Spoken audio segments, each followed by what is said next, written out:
சமீபத்திலங்க நானும் ஒரு பல்கலைக்கழகத்துக்கு சென்று படிச்சுட்டு வந்தேன். நிறைய பேர் கேட்டாங்க, படிக்கிறதுக்கு போகணுமா, அரசியல்வாதியாக இருந்து படிக்க போகணுமா?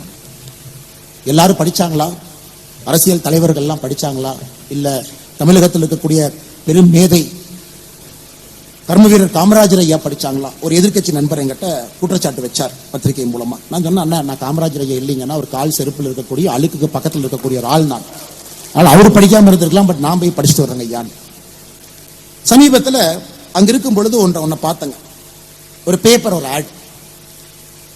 அன்னை தமிழ்நாட்டை ஆள பிறந்தவரே, ஆரியம் வென்ற திராவிட திருமகனே, இளைஞர்களின் எழுச்சி நாயகனே, ஈடு இணையற்ற வெற்றி சரித்திரமே, உடன் பிறப்புகளின் உயிரோவியமே, ஊருலகம் மெச்சும் கொள்கை வீரனே, எல்லாருக்கும் ஆனவரே, ஏற்றம் தரும் நாயகரே, ஐந்தெழுத்து மந்திரமே, ஒட்டுமொத்த தமிழர்களின் நம்பிக்கையே, ஓய்வறியா உழைப்பின் திராவிட தலைமுறையே, ஔதாரியம் நிறைந்தவரேன். சரி, வழக்கமா திமுக யாரோ ஆடு போடுறாங்க, இது வழக்கமா.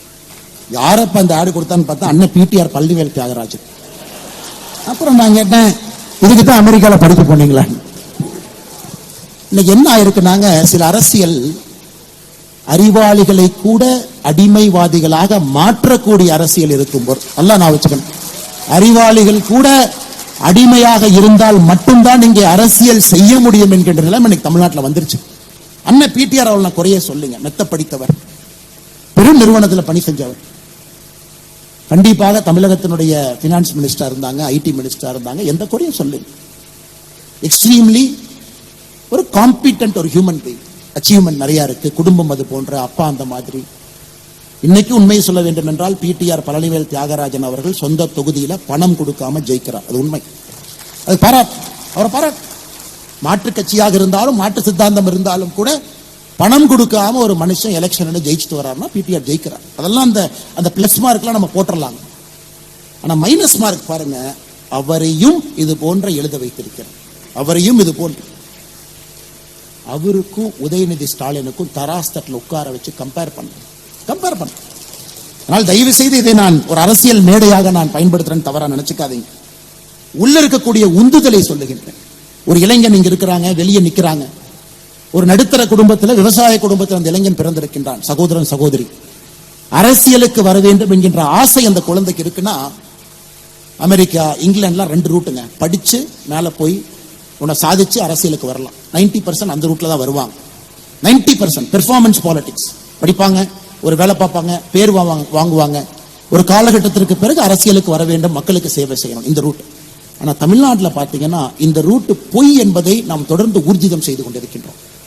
அடிமையாக ஒருத்தவங்களுக்கு ஜால்ரா போடணும், அவர்கள் நல்லவர்கள்னு சொல்லணும், இது போன்ற மந்திரமே, நாயகரே, இந்த மாதிரிலாம் எழுதணும். அதனால் இதையும் கூட நடுத்தர மக்கள் நீங்க கேள்வி கேட்கணுங்க. நடுத்தர மக்கள் கேள்வி கேட்கணும். இன்னைக்கு இருக்கக்கூடிய அரசியல் அறிவாளிகளை கூட அடிமைவாதிகளாக மாற்ற ஆரம்பித்தால் இந்த அரசியல் எங்க போய் நிற்கும்? எனக்கும் பிடிஆர் அவர்களுக்கும் 1008 கருத்து வேறுபாடுகள் இருக்கு. அதெல்லாம் ஒரு பக்கம் விடுங்க.